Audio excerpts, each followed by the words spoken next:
देखिए, गाजियाबाद में 3 सगी बहनों की मौत के बाद देश अभी संभला नहीं था। ग्रेटर नोएडा में एक युवती की दुखद मौत ने फिर कहीं ना कहीं बेचैनी लौटा दी है। सवाल देखिए सीधा है, आखिर लोग इस कदर अकेले क्यों पड़ रहे हैं? क्या हम संकेत नहीं देख पा रहे या देख कर भी अनदेखा कर रहे हैं? क्या हर बार जांच जारी है ये कह देना काफी है क्या? आज हम आंकड़ों, हालिया घटनाओं और प्रशासन की भूमिका पर सीधे सवाल रखेंगे, क्योंकि देखिए ये सिर्फ खबर नहीं है, समाज के भीतर बढ़ती कहीं ना कहीं खामोशी का सच भी है। देखिए, ग्रेटर नोएडा की घटना में स्थानीय लोगों ने ये बताया कि युवती पिछले दिनों से चुपचाप रहती थी, कम बातचीत करती थी। घटना के बाद पुलिस मौके पर पहुंचती है। कमरे से एक नोट मिलता है जिसमें उसकी भावनात्मक स्थिति के साफ संकेत देखने को मिले। पुलिस ने कहा कि सभी पहलुओं से जांच होगी, पोस्टमार्टम रिपोर्ट के बाद ही स्पष्टता आएगी।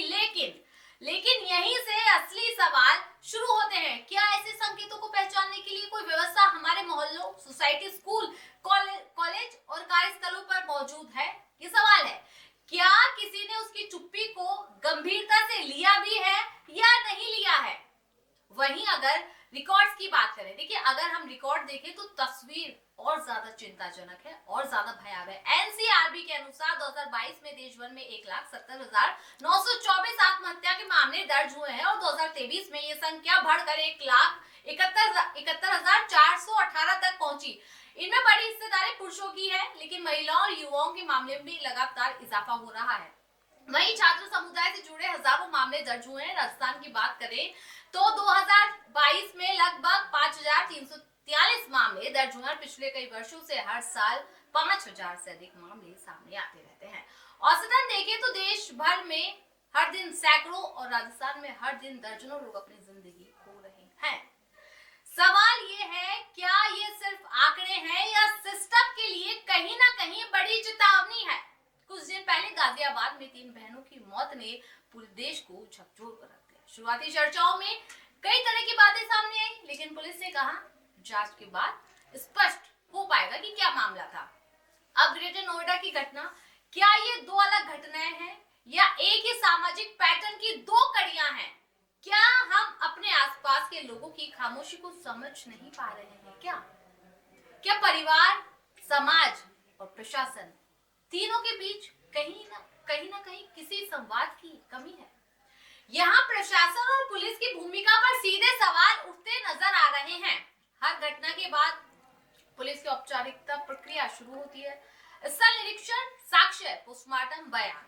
लेकिन क्या रोकथाम के लिए कोई सक्रिय मॉडल बना है या नहीं बना है? क्या थानों को मानसिक स्वास्थ्य की चेतावनी संकेतों पर विशेष प्रशिक्षण दिया गया है या नहीं दिया गया? क्या स्कूलों और कॉलेज में काउंसलिंग अनिवार्य होनी चाहिए या नहीं होनी चाहिए? क्या सोसाइटियों और ग्राम स्तर पर जागरूकता कार्यक्रम नियमित है? क्या हेल्पलाइन नंबर लोगों तक पहुंच भी रहे हैं या महज ये सिर्फ और सिर्फ जुमलेबाजियां हैं? देखिए, विशेषज्ञों का क्या कहना है, लंबे समय तक चुप रहना, सामाजिक दूरी बनाना, कम बोलना, ये गंभीर संकेत हो सकते हैं, लेकिन क्या हमारे पास इन्हें पहचानने की सामूहिक समझ है भी या नहीं है? क्या परिवारों को बताया जाता है कि किन संकेतों पर तुरंत मदद लेनी चाहिए? क्या पुलिस और स्वास्थ्य विभाग मिलकर कोई संयुक्त पहल कर रहे हैं या नहीं कर रहे हैं? अगर नहीं कर रहे तो क्यों?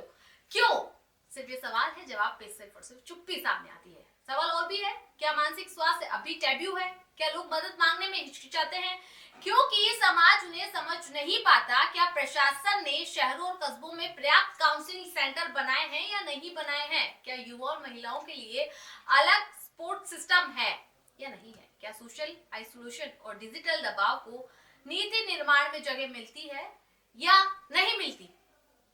देखिए, ग्राउंड पर दिखता है कि घटना के बाद भीड़ जमा हो जाती है, स्वाभाविक है, होना भी चाहिए, चर्चा होती है, फिर सब सामान्य हो जाता है। लेकिन जिन परिवारों में ये बीतता है उनके लिए जिंदगी कभी सामान्य नहीं होती है।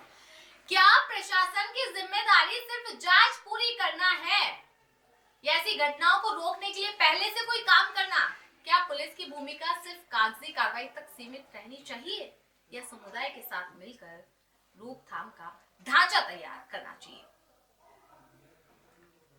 देखिए, रिपोर्ट किसी को दोषी ठहराने के लिए तो नहीं है, बल्कि जिम्मेदारी तय करने के लिए जरूर है।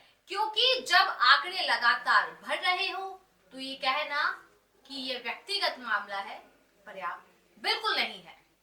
ये सामाजिक और प्रशासनिक दोनों स्तरों पर साफ चेतावनी है। जरूरत है कि मानसिक स्वास्थ्य को प्राथमिकता दी जाए, स्कूल कॉलेजों में काउंसलिंग और ज्यादा मजबूत हो, थानों और स्थानीय निकायों को जागरूकता की जिम्मेदारी दी जाए और परिवारों तक स्पष्ट संदेश पहुंचे कि मदद मांगना कमजोरी नहीं बल्कि समझदारी है।